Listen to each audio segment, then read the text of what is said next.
Sudarlun Bupati Nagan Raya HM Jamin Idham meninjau ujian seleksi guru pegawai pemerintah dan perjanjian kerja atau P3K di 2 titik Rabu 8 Desember 2021.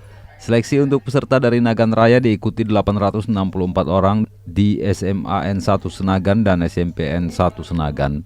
Bupati meninjau 2 sekolah tersebut serta berbincang dengan peserta PPK yang ikut seleksi yang berlangsung dari 6 hingga 10 Desember 2021.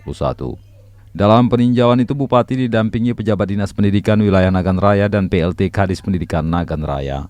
Bupati menyampaikan peserta tes PPK dari guru honorer dapat lulus dengan nilai yang memuaskan. SMP 1, alhamdulillah perjalanannya lancar, sukses. Cuman yang ada masalah dari peserta ini kan yang di tekniknya yang banyak teknis untuk dapat mengerti, untuk dipahami. Ya, mudah-mudahan ini kan mereka ada satu peluang lagi ke depan yang mungkin harus lewat bimbingan yang harus kita perkuat itu adik-adik ini supaya bisa mendapatkan ke depan mendapatkan ASN. Dari Nagan Raya, Rizwan, Serambion TV.